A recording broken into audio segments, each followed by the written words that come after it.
There is belief, and then there is skepticism. Between the two lies a vast territory of questions and the unknown. What if reality is far more complex than we have been willing to perceive? What if the stories we dismissed as myth and legend hold the keys to understanding consciousness? From ghostly encounters to inexplicable lights in the sky, humanity has always sensed there was something more out there. Some call it paranormal, and others call it the divine. Some look to the stars for answers, while others search within. Philosophy asks, why? Theology asks, who? Science asks, how? And we ask ourselves, what if? We stand at the meeting point, a place where the veil between realities is thinner than you might think. This is the crossroads of the veil.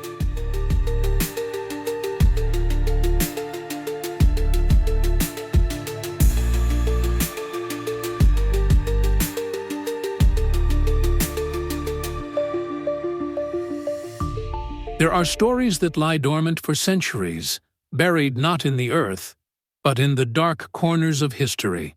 They are whispers of a different kind of knowledge, a different way of seeing the universe. They speak of a time when philosophy was not a subject, but a practice, when science was not a discipline, but a sacred art. We descend into the heart of one of the most enduring and enigmatic of these stories, a tradition that has been hailed as the source of all wisdom and condemned as the pinnacle of heresy, a philosophy that has inspired geniuses, mystics, alchemists, and scientists alike. It has flowed like an underground river beneath the foundations of Western civilization for 2,000 years. This is the story of a lost science of the soul. This is the story of Hermeticism. Our story begins, as so many do, in the swirling sands of Egypt. The year is 331 BCE. A young man, not yet 30 years old, has just conquered the known world. His name is Alexander. He is a student of Aristotle, a military prodigy, a living legend who has marched his armies from Greece to the edge of India. He has everything a mortal could desire: power, wealth, an empire that stretches across 3 continents. But Alexander sought something more. He sought a different kind of power, a different kind of immortality. He came to Egypt not merely as a conqueror, but as a pilgrim. He journeyed across the unforgiving desert to a remote oasis to consult the famed oracle of Zeus Ammon at Siwa. There, in the darkness of the sanctuary, the priests pronounced him not the son of his father, Philip of Macedon, but the son of the god himself. It was a pronouncement that would change him forever, confirming a destiny that transcended mere earthly kingship. But it was another discovery, shrouded in legend, that would echo down through the millennia and plant the seed of our mystery. The stories, passed down through hushed circles of alchemists and mystics for centuries, tell of a moment after his conquest. Alexander, now recognized as a divine heir, is said to have been led to a secret place, a hidden tomb sealed since the dawn of time. He entered not in search of gold or royal artifacts, but in pursuit of a singular treasure, the source of Egypt's legendary wisdom. Inside, the legends claim, he found the perfectly preserved body of an ancient sage, a king from a forgotten age. And clutched in the hands of this primordial master was a single, rectangular tablet that pulsed with a faint emerald green light. This was the Tabula Smaragdina, the Emerald Tablet. It was not a history or a scripture, but a key. A concise, cryptic, and terrifyingly potent set of precepts that claimed to hold the secret of creation itself, the formula for performing the miracles of the one thing. Alexander, the master of the world, stood in the presence of the master of the cosmos, Hermes Trismegistus, the thrice greatest. The tablet he held contained the very axiom that would become the cornerstone of a hidden philosophical empire, a single sentence that would launch 1,000 esoteric quests. The script will quote the opening lines: "That which is below corresponds to that which is above, and that which is above corresponds to that which is below, to accomplish the miracles of the one thing." In this legendary encounter, we find the entire drama of our story in miniature. It is a confrontation between two archetypes of power. On one hand, Alexander the Great, the symbol of external, material conquest. His power is measured in territory, in armies, in the subjugation of the physical world.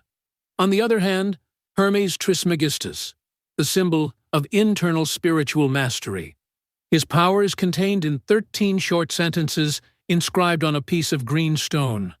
Alexander's empire was vast, but it was finite, and it would crumble to dust within a year of his death. The wisdom on the tablet, however, was believed to be infinite in its implications. This legend, whether historical fact or profound myth, establishes a hierarchy of value that sits at the very core of the Hermetic tradition. It argues that worldly power is ultimately incomplete, that it must, in the end, bow before spiritual knowledge.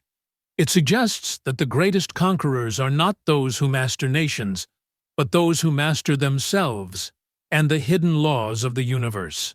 This is the foundational principle, the first echo from a lost age, that sets the stage for a 2,000-year conflict between this hidden wisdom and the great worldly powers, the state, the church, and the academy, that would seek to control or extinguish it. The legend of the tomb is not just a story of discovery. It is a declaration of intent. It is the first clue in the Hermes enigma. For more than 1,000 years after the fall of Rome, the Emerald Tablet and the wisdom it represented vanished from the main stage of Western history. The Roman Empire had collapsed. The great library of Alexandria was a smoldering memory, and Europe had entered a long period of intellectual consolidation under the authority of the Christian Church. The philosophy of Aristotle, as interpreted by church fathers like Thomas Aquinas, became the unshakable foundation of reality. The old gods were gone, their temples repurposed or ruined. The voice of Hermes Trismegistus fell silent, or so it seemed. Our story leaps forward 17 centuries, to the heart of a new explosion of light and learning. The year is 1460. The city is the epicenter of the Italian Renaissance, a cultural firestorm fueled by the wealth of the Medici banking family and a voracious hunger for the lost knowledge of the ancient world. At the center of this web of power and intellect sits Cosimo de' Medici, the de facto ruler of Florence. Cosimo is a man of immense worldly power, but like Alexander before him, his ambition is not limited to the material. He is a patron of a new kind of thinking, a movement we now call humanism, which sought to revive the wisdom of classical antiquity. His chosen instrument for this grand project is a brilliant young scholar, a priest and physician named Marsilio Ficino. Ficino's life's work, commissioned and funded by Cosimo, is a task of monumental importance. To translate the entire known body of Plato's dialogues from Greek into Latin for the first time. This was no mere academic exercise. It was an attempt to reintroduce the West to a stream of thought that had been sidelined for a millennium, to offer a spiritual and philosophical alternative to the rigid logic of scholasticism. Plato was the prize, the summit of ancient wisdom. But then, something unexpected happened. A manuscript arrived in Florence. It had been discovered in Macedonia by one of Cosimo's agents, a monk named Leonardo of Pistoia, who had been sent on a mission to scour the monasteries of Europe for forgotten ancient texts. This manuscript was different. It was not another work by a known Greek philosopher. It was written in Greek, but it purported to be a translation from a far more ancient Egyptian source. The title it bore sent a shock wave through the intellectual circles of Florence. Corpus Hermeticum, the body of Hermes. The author was said to be none other than Hermes Trismegistus himself. To the scholars of the Renaissance, this was not just another philosopher. This was the fountainhead. They believed in a concept called the Prisca Theologia, the ancient theology.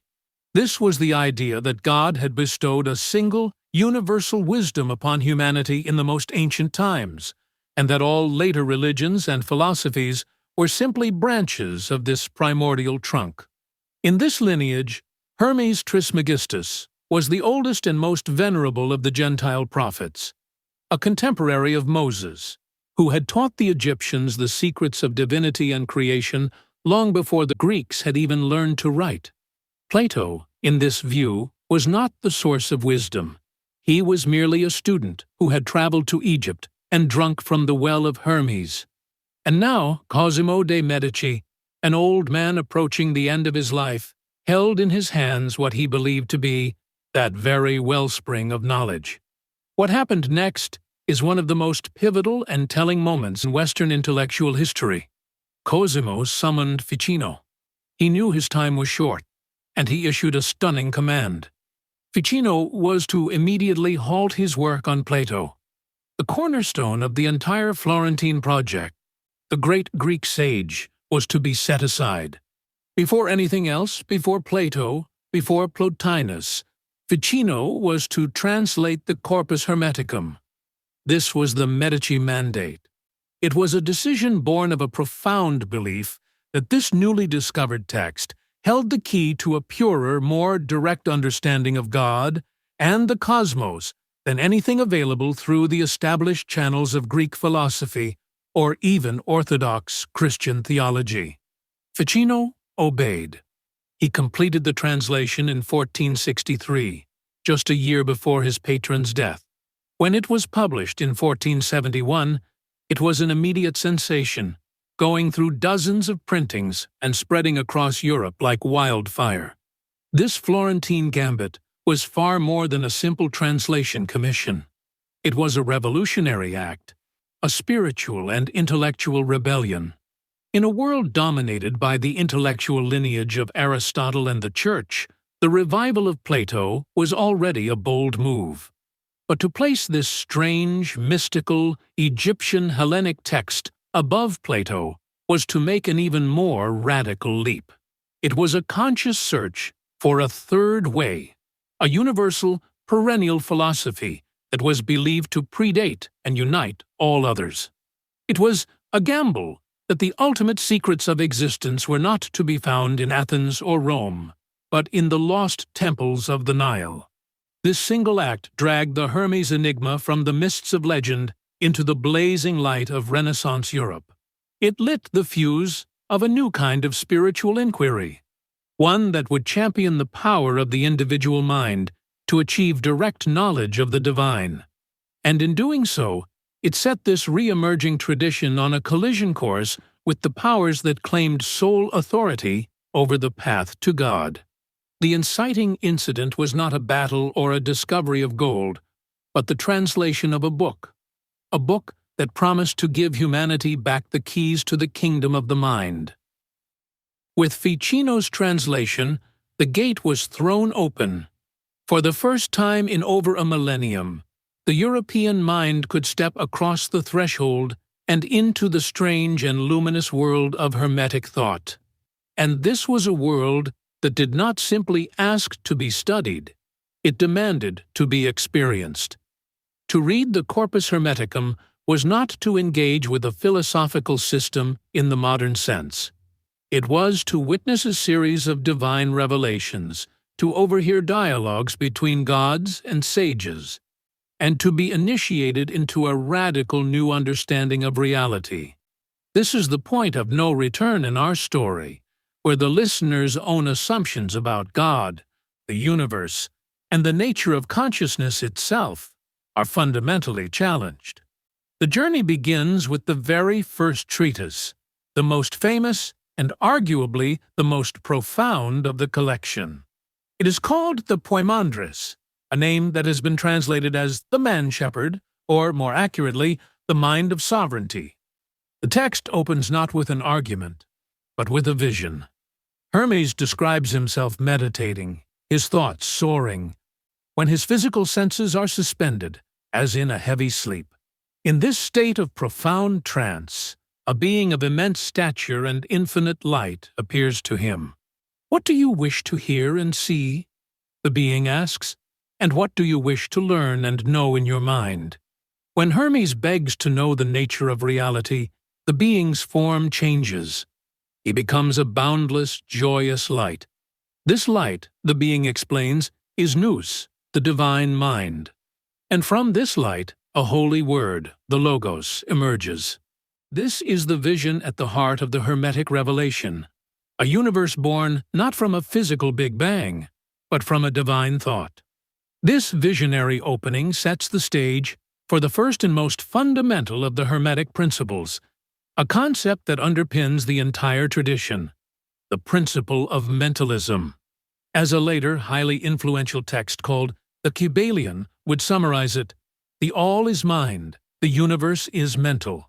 This is a reality-shattering proposition. It means that the universe is not a vast empty space dotted with dead matter. It is a living, conscious, and intelligent entity. The mountains, the stars, the atoms in your hand, all are thoughts held in the infinite mind of God, or the All. The universe is not a machine, it is a mind. And if the universe is a mind, then the laws that govern it are not physical, but mental. From this flows the second great principle, the one first hinted at on the Emerald Tablet, the principle of correspondence. As above, so below, as below, so above. This means that there is a perfect analogy, a mirror-like reflection, between all the planes of existence. The patterns of the cosmos are reflected in the patterns of a human life. The structure of a solar system mirrors the structure of an atom. The laws that govern the celestial spheres are the same laws that govern the human soul. The universe is a great nested hologram, where every part contains the image of the whole. And what is humanity's place in this mental, interconnected cosmos? The Hermetic texts offer an answer that was both exhilarating and, to the orthodox, deeply heretical. Man is not a fallen creature, stained by original sin and separated from his Creator. Man is a mortal God, and God is an immortal man. We are a microcosm, a universe in miniature. While our bodies are mortal and subject to the laws of the physical world, we contain within us a divine spark, a fragment of the universal mind, the nous. And the entire purpose of human life is to awaken this inner divinity, to achieve a state of gnosis. Gnosis is a Greek word for knowledge, but in the Hermetic context, it means something far more profound than intellectual understanding. It means direct, personal, experiential union with the divine mind. It is not something you learn from a book or a priest. It is something you become. This process of awakening and union is called palingenesia, or spiritual rebirth. It is a radical alteration of consciousness, a shedding of the garment of ignorance that is the normal human condition, and an awakening to one's true, divine nature. This is the threshold the Renaissance readers crossed. They were confronted with a philosophy that was not a philosophy at all, but a form of spiritual technology. The core magic of Hermeticism was not about casting spells or summoning spirits in the popular sense. It was about the fundamental transformation of perception. The true power lay in shifting from a dualistic worldview, where God is separate from his creation, to a monistic, participatory one, where everything is interconnected within a single, divine consciousness. If the all is mind, then your own thoughts are not just a private commentary on reality. They are an active component of reality. Your consciousness is not a passive observer locked inside your skull. It is a creative force, a microcosm of the divine mind that imagines the macrocosm into being. This is the source of the alchemist's power to transmute elements and the magician's art of influencing events. It is an idea that is deeply empowering, but it also places a terrifying weight of responsibility on the shoulders of humanity. Because if we are co-creators of the universe, then we are also co-creators of our own suffering and our own salvation. Wait, once you truly entertain this possibility, the world can never look the same again. This is the point of no return. For a century and a half after Ficino's translation, Hermeticism flourished in the open. It was the philosophy of choice for many of Europe's most daring and brilliant minds. From the magical systems of Heinrich Cornelius Agrippa and John Dee to the cosmic visions of Giordano Bruno, the influence of the Corpus Hermeticum was everywhere. It was seen as a key that could unlock the secrets of nature, reform religion, and unite all fields of knowledge. Its authority rested on a single, unshakable pillar: its immense antiquity. It was the voice of ancient Egypt, the wisdom of the pharaohs, the primordial truth from which all other truths had sprung. But in the early 17th century, a threat was looming on the intellectual horizon. It came not in the form of a papal bull or an inquisitor's warrant, but in the quiet study of a scholar. His name was Isaac Casaubon, a Swiss-French classical philologist of formidable intellect and reputation. Casaubon was a master of a new and powerful scientific tool: rigorous, historical critical analysis of texts. He could dissect a sentence, trace the etymology of a word, and date a document with the precision of a surgeon. In 1614, at the request of King James, Casaubon was tasked with examining a host of theological writings, among them the sacred Corpus Hermeticum. The intellectual world held its breath. For 150 years, the Hermetic texts had been revered. Now, for the first time, they were to be placed under the cold, unforgiving lens of modern scholarship. The narrative of what happened next is one of intellectual suspense. Imagine Casaubon in his study, surrounded by Greek lexicons and historical records. He reads the dialogues of Hermes and Tat. He notes the philosophical terms they use, words like nous, logos, gnosis. He compares them to the language of Plato, of the Stoics, of the early Christian fathers. He is not reading for spiritual enlightenment. He is reading for clues, for linguistic fingerprints. And slowly, meticulously, a devastating conclusion begins to form. The moment of Casaubon's stunning revelation. In his work, he presented his findings. The pillar upon which Hermetic authority rested did not just tremble, it was pulverized. Casaubon proved, with what was then considered irrefutable linguistic evidence, that the Corpus Hermeticum could not possibly have been written in the time of Moses. The Greek vocabulary, the philosophical concepts, the entire style of the texts, they did not belong to pharaonic Egypt. They belonged to the world of the 2nd and 3rd centuries CE, the era of the late Roman Empire. The texts were not the source of Greek philosophy. They were a product of it. They were contemporary with, and deeply influenced by, the very schools of thought they were supposed to have inspired: Neoplatonism, Gnosticism, and early Christianity. The great Hermes was not a pre-Platonic Egyptian sage. The texts bearing his name were, in Casaubon's view, a post-Christian fabrication, a pious fraud created by syncretic thinkers in Hellenistic Egypt. The impact of this revelation was catastrophic. It was an intellectual earthquake that shattered the foundations of the Prisca Theologia. The authority of Hermes, which had seemed as solid as the pyramids, was exposed in the eyes of the mainstream as a castle built on sand. The Hermetic tradition was not just questioned, it was intellectually annihilated. But this event was more than just a simple dating correction.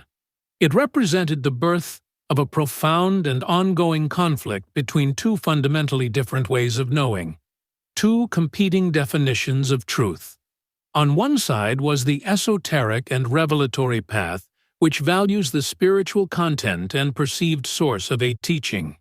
On the other was the exoteric, historical critical path, which values empirical, verifiable, material proof of origin. Casaubon's work was the moment that the modern, secular, scientific worldview decisively asserted its authority over the religio-philosophical one. This was not merely an academic debate. It had profound cultural consequences. It created the very intellectual categories that we live with today. Before Casaubon, the lines were blurred. Philosophy, science, magic, and theology were all seen as interconnected paths to understanding the divine order. After Casaubon, a great wall was erected. Ideas that could be empirically verified and historically contextualized remained within the respectable citadel of philosophy and science. But ideas that relied on revelation, spiritual lineage, and inner experience, ideas like those found in the Hermetica, were exiled. They were pushed out into a newly defined and marginalized intellectual territory, a ghetto for rejected knowledge that would come to be known as the occult. Isaac Casaubon did not just debunk a text. With the sharp dagger of his scholarship, he performed a vivisection on the body of Western thought, separating its rational mind from its mystical soul. This act is the great complication that drives the rest of our story. For how can a tradition survive when its historical authority has been destroyed? How can a stream of wisdom continue to flow when its very source has been declared a mirage? The answer would not be found in libraries or universities, but in the shadows. Discredited in the halls of academia and condemned by the orthodox, Hermeticism faced a choice: fade into obscurity or adapt to survive. It chose to adapt. This is the midpoint of our story, where the tradition, cast out from the light of mainstream acceptance, looks at its own reflection and finds a new way forward. It does not die. It goes underground. If the historical authority of the texts was broken, the power of the ideas themselves remained. The concepts of the mental universe, of as above, so below, of the human as a microcosm capable of spiritual transmutation, were too potent to simply disappear. But they could no longer be discussed openly in the language of philosophy. They required a new vessel, a new mode of transmission, one that was protected from the prying eyes of the skeptic and the persecutor. This new vessel was the secret society. The 17th and 18th centuries, the age of scientific revolution and enlightenment, were also, paradoxically, the golden age of the esoteric fraternity. And it is here, in this clandestine world of oaths, symbols, and initiations, that we can trace the underground stream of Hermetic influence.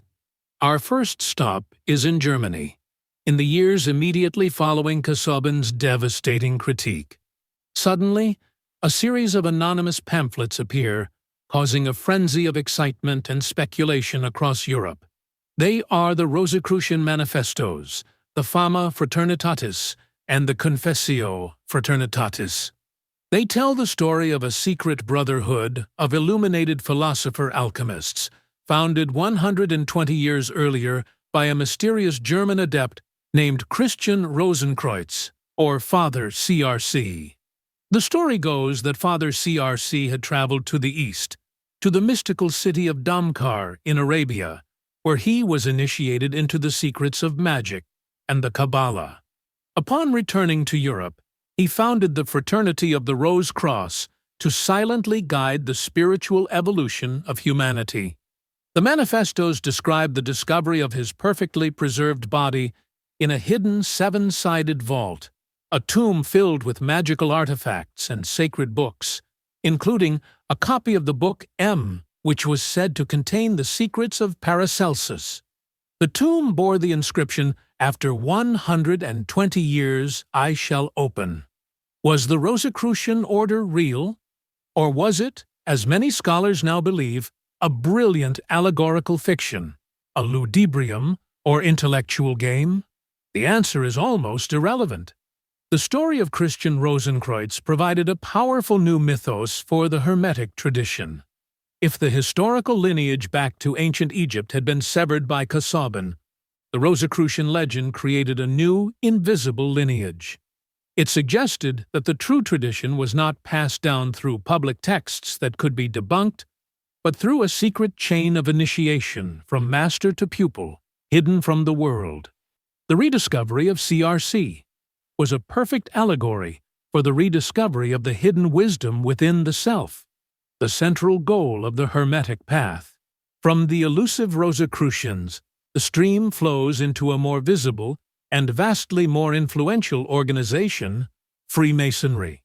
As modern Freemasonry began to coalesce in the early 18th century, it absorbed a wealth of Hermetic and Rosicrucian symbolism, weaving it into the fabric of its rituals. The Masonic Lodge itself is a symbolic representation of the universe, a microcosm. The central legend of the Masonic third degree, the story of the master builder Hiram Abiff, is a profound Hermetic allegory. Hiram, the chief architect of King Solomon's temple, possesses the lost word, the secret of creation.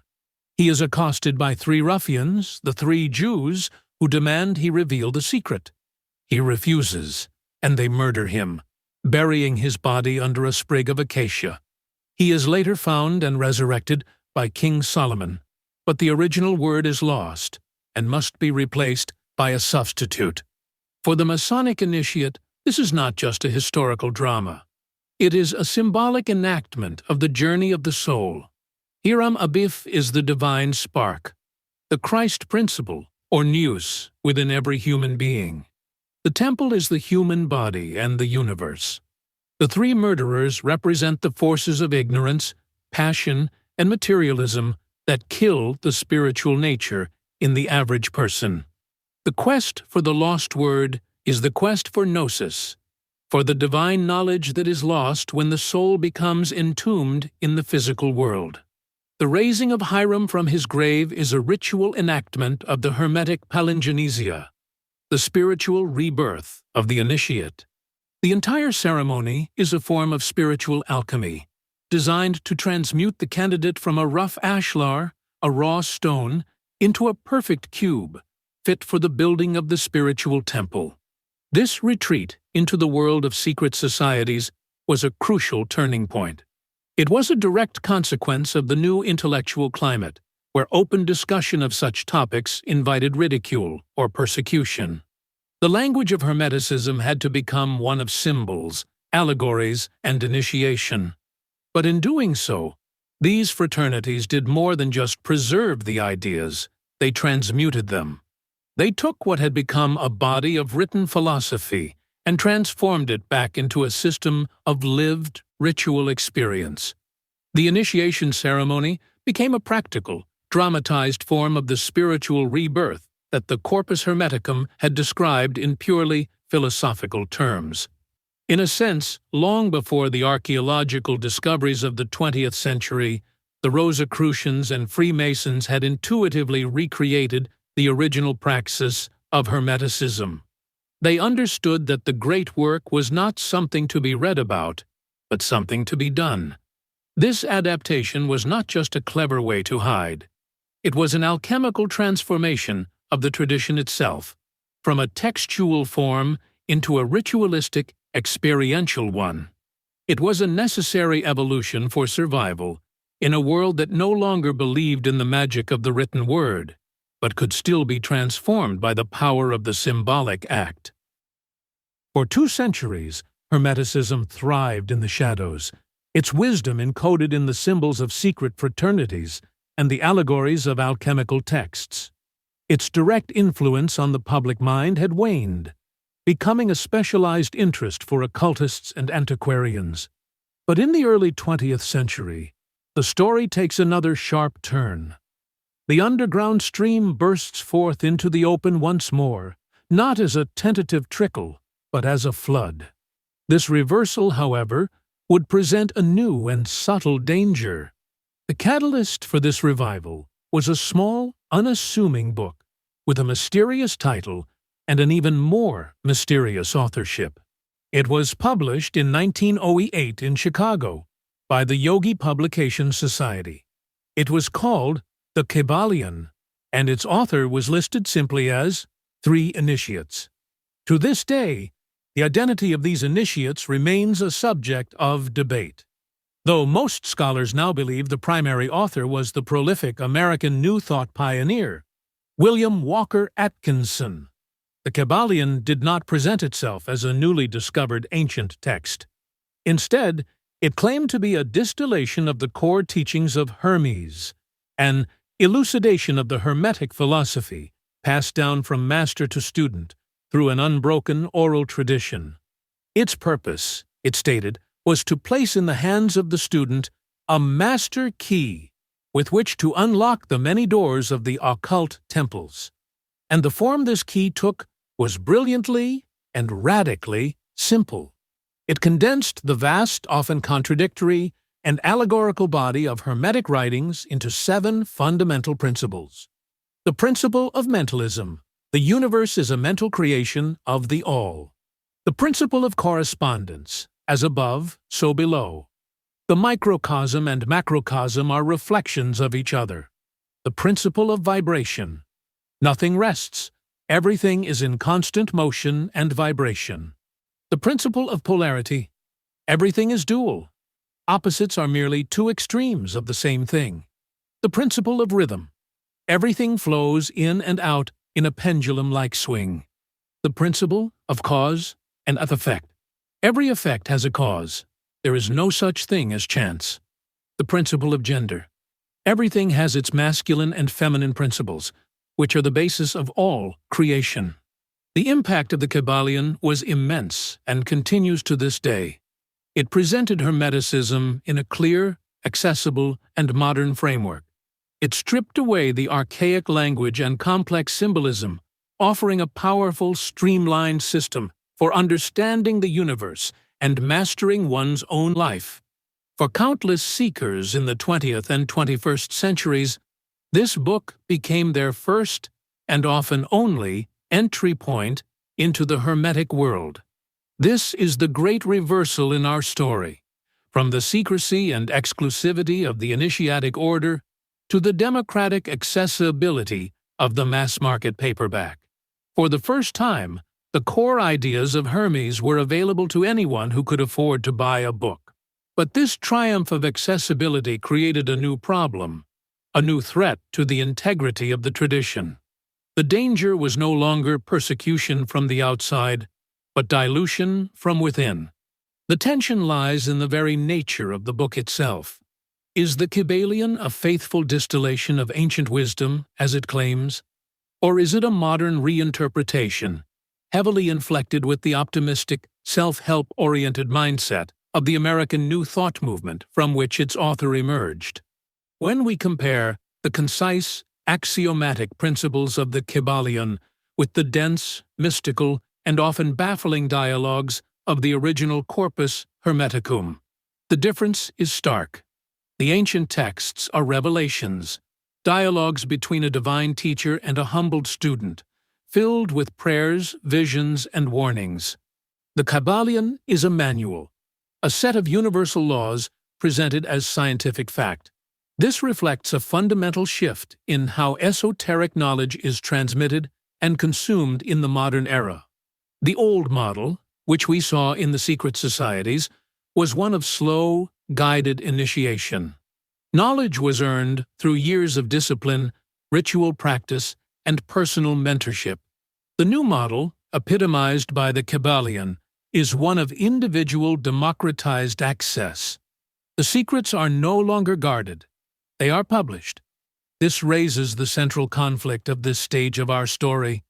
Can true gnosis, that direct, transformative, inner experience that lies at the heart of the Hermetic path, be achieved through a book of principles?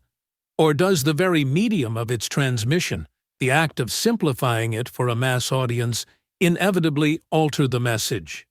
The Kybalion gives you the principles of alchemy, the laws of mental transmutation. But does it, can it, truly guide you through the perilous, personal, and often terrifying process of the alchemical great work? The tradition had survived persecution by going into hiding. Now, having re-emerged into the light of the modern world, it faced a new and more insidious challenge, the possibility of becoming a victim of its own success. The story of Hermeticism, as we've told it so far, has been a story of interpretation and reinterpretation. From Ficino's philosophical reading to the symbolic rituals of the Masons and the modern principles of the Kybalion, each era has created Hermes in its own image. The original texts themselves remained a matter for a handful of specialized scholars, and the dominant academic view, established by Casaubon and solidified by later giants of the field like André-Jean Festugière, was clear. The Corpus Hermeticum was a collection of philosophical and literary fictions, reading mysteries created in the intellectual melting pot of Alexandria, with little or no connection to any real religious practice. It was a philosophy to be studied, not a path to be walked. And then, in 1945, everything changed. This is the major twist for our story. The moment a discovery in the real world sends a shock wave back through time, forcing a re-evaluation of everything we thought we knew. It is the all is lost moment, not for the tradition itself, but for the comfortable, sanitized, purely philosophical interpretation of it. The story begins in December of that year near the town of Nag Hammadi in Upper Egypt. A local peasant named Muhammad Ali al-Saman was digging for sabak, a soft, nitrate-rich soil used as fertilizer. His tool struck something hard. It was a large, sealed red earthenware jar. Thinking it might contain treasure, he broke it open. Inside, there was no gold, only 13 leather-bound books, codices of papyrus covered in a strange script he couldn't read. Disappointed, he took them home. In a detail that makes historians and scholars shudder to this day, his mother, not realizing their significance, used several pages from one of the codices as kindling to start her fire. What followed was a long and convoluted journey for the surviving texts involving the black market, academic intrigue, and international diplomacy. The codices were secured, reassembled, and translated, and their contents would rewrite the history of early Christianity and esoteric thought. They were a library of the Gnostics, a collection of heretical gospels and secret teachings that had been hidden away in the 4th century, likely to protect them from destruction by the newly empowered Orthodox Church. There was the Gospel of Thomas, the Gospel of Philip, the secret book of John. The most stunning revelation was found in Codex 6. Among the Gnostic texts were authentic Hermetic writings, preserved in the Coptic language of the native Egyptians. And one of them was unlike anything scholars had seen before. It was titled, The Discourse on the 8th and 9th. This text was not a philosophical treatise. It was not a cosmogony or a set of abstract principles. It was a script, a transcript of an actual Hermetic initiation ritual. It records a dialogue between a teacher, my father, Hermes, and a student, his son, likely Tat. The dialogue is a step-by-step guide to achieving a state of ecstatic spiritual ascent. It contains prayers, invocations, and specific instructions. It describes the student being filled with power, seeing a great light, and experiencing the divine realms of the 8th and 9th spheres, a state beyond the 7 planetary heavens. It culminates in a hymn of praise and a ritual embrace, followed by a shared sacred meal. This discovery was a disaster for the prevailing academic paradigm.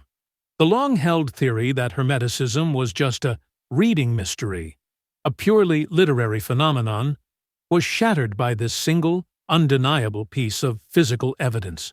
Here was proof that Hermeticism was not just something people read, but something people did.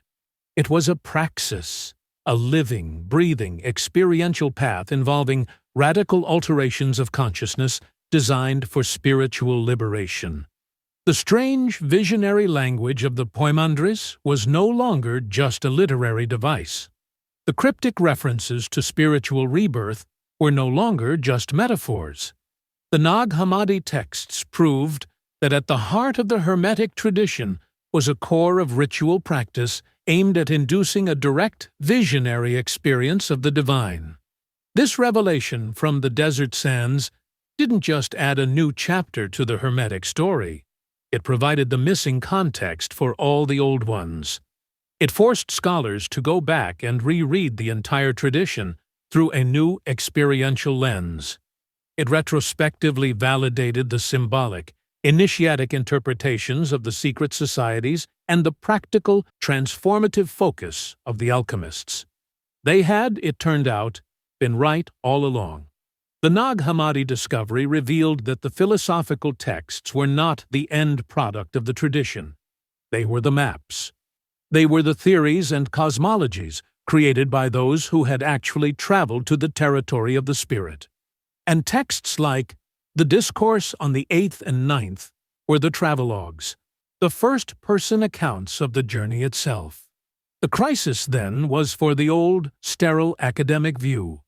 The revelation was that the Hermes enigma was not a puzzle of textual history, but a mystery of human consciousness.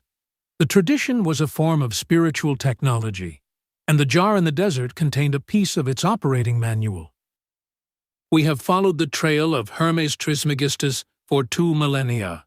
We have seen his wisdom emerge from a legendary tomb, be reborn in the courts of Florence, go underground in the lodges of London and Paris, re-emerge in the pages of a modern manual, and finally be confirmed by a lost library unearthed from the Egyptian desert. We have navigated a labyrinth of historical debates, philosophical principles, secret rituals, and stunning revelations. And now, all these threads converge on a single, powerful, unifying concept. A concept that is not just a part of the Hermetic tradition, but is the master metaphor for the entire path. That concept is spiritual alchemy. For centuries, the world has been fascinated by the image of the alchemist, hunched over his alembics and furnaces, trying to turn base lead into pure gold. This quest, the magnum opus or great work, has often been dismissed as a greedy and misguided precursor to modern chemistry. But the true students of the art always knew that the transmutation of metals was merely an allegory, a physical symbol for a far more profound and important process, the transmutation of the human soul. This is the moment of truth in our investigation, the realization that the great work is the key that unlocks the entire Hermes enigma. It is the operational framework that unites the philosophy, the magic, and the mysticism into a single, coherent system of spiritual technology. The journey of the soul, as described in the Hermetic texts, perfectly mirrors the stages of the alchemical process. The alchemical motto is solva et coagula, dissolve and coagulate.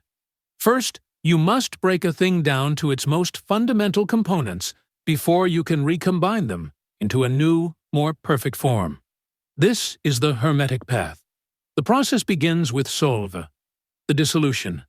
This is the nigredo, the blackening. In alchemy, it is the stage where the raw materials are put into the retort, heated, and allowed to putrefy and decompose into a black mass. In the spiritual journey of the Hermeticist, this is the dark night of the soul. It is the painful confrontation with one's own ignorance, mortality, and limitations. It is the process described in the practical Hermetic manuals as creating the black and white soul mirror, a ruthless self-inventory of one's virtues and vices. It is what the Corpus Hermeticum calls the drunkenness and sleep of the material world, and the act of ripping off the garment of ignorance, the bonds of corruption, and the dark cage of the body. You must dissolve the false, ignorant self before you can build the true, enlightened one. From this dissolution comes the second stage, coagula, the coagulation. This begins with the albedo, the whitening. In the retort, a white substance begins to crystallize from the black chaos. This is the purification. Spiritually, this is the dawning of the light of gnosis. It is the soul, washed clean of the irrational torments of matter, beginning to perceive its own divine nature. It is the moment in the Nag Hammadi ritual when the initiate is filled with the divine power and sees a great light. This is followed by the citrinitas, the yellowing, a stage often compared to the rising sun, where the spiritual light grows in strength and wisdom. And finally comes the rubedo, the reddening. This is the culmination of the great work. It is the creation of the philosopher's stone, the legendary substance that can perfect anything it touches. Spiritually, this is the final union of the purified soul with the divine mind, the nous. It is the achievement of palingenesia, the spiritual rebirth. The lead of the ignorant human has been transmuted into the gold of the enlightened sage. The mortal has become a mortal god. This alchemical framework is the grand unifier. It resolves all the conflicts and debates that have haunted our story. The philosophical texts, like the Corpus Hermeticum, are the theoretical textbooks of this transmutation. They provide the cosmology, the ethics, and the goal of the work. The so-called technical texts, the works on practical alchemy, theurgy, and spagyric herbalism, are the laboratory manuals. They provide the specific recipes and ritual instructions for working with the forces of nature, both internal and external, to effect this change. The secret society rituals of the Freemasons and Rosicrucians are the dramatized, group-oriented enactments of this inner alchemy, using symbol and allegory to guide the candidate through the stages of the great work. And the Nag Hammadi texts are the raw, unfiltered, first-person accounts of the alchemical transformation itself, the direct testimony of those who have seen the light of the philosopher's stone ignite within their own consciousness. The moment of truth is this: the long-standing scholarly debate between a philosophical and a technical or magical Hermeticism was a false dichotomy all along. It was an artificial separation imposed by a modern mindset that had forgotten how to see the world as a unified whole. The philosophy and the practice are not two different traditions. They are the two wings of a single bird. They are the theory and the application of a holistic science of the soul. The ultimate purpose of Hermeticism is not simply to know, but to become. By transmuting the self into a purified microcosm, the adept becomes a conscious and willing channel for the creative power of the macrocosm. The alchemist who learns to turn lead into gold is a metaphor for the initiate who has learned to transmute a base thought into a manifested reality, to shape the mental universe with the power of a focused will. This is the great work. This is the operational secret at the heart of the Hermes enigma. We have come to the end of our journey, a quest that has taken us from the legendary tomb of a pharaonic sage, through the sunlit courts of Renaissance Italy, into the shadowed lodges of secret brotherhoods, and out into the blinding light of a desert discovery. We have seen a body of wisdom born, lost, and endlessly reborn. We have watched it adapt and transmute, taking the form of philosophy, of ritual, of alchemy, of a modern manual for living. Throughout this entire history, one question has echoed relentlessly, driving both its followers and its detractors: the question of authenticity. Is it truly ancient? Is the Corpus Hermeticum a genuine revelation from the dawn of time, or is it a later forgery? Is the Kybalion a faithful transmission, or a modern invention? Is the legend of Hermes Trismegistus a historical fact, or a beautiful myth? For centuries, we have been asking if the map is authentic. But tonight, as we stand at this crossroads of the veil, I want to propose that this was always the wrong question. It is a question born of the exoteric, historical mindset, a mind that seeks to validate or debunk, to place things in neat chronological boxes, to master a subject by dissecting it. The Hermetic texts themselves, from the first vision of Poimandres to the last prayer chanted at Nag Hammadi, seem to be screaming a different question at us across the ages. The tradition, in its very essence, is not about belief in a historical narrative. It is about a process of personal, spiritual experience. It is a path of self-initiation. It doesn't ask for your faith in its history. It asks for your participation in its experiment. The texts are not asking to be believed. They are asking to be tested. The enduring echo of the thrice greatest is not a statement of fact, but an invitation to a process. And so the question it leaves with us tonight, the final, unasked question of the Hermes enigma, is not about the past. It is about the present. It is about you. The question is this: does the process it describes, the great work, the alchemy of the soul, point to an operational truth about the very nature of your own consciousness? Is the map, regardless of its age or its author, a valid guide to the territory? As we step back from the crossroads, remember, the veil between the known and unknown is thinner than we think. But the story doesn't end here. This is just the beginning. Because what we explore here is not just about the phenomena, but the journey that we are all on, searching for meaning and our purpose in life, seeking the knowledge and the wisdom to solve the deeper mysteries in our universe and to find and fulfill our destiny. Unexplained sightings, spirits, and science, they are all connected, and they have been interwoven into the grand tapestry of life. So remember, keep pulling at the threads, because this has been the crossroads of the veil.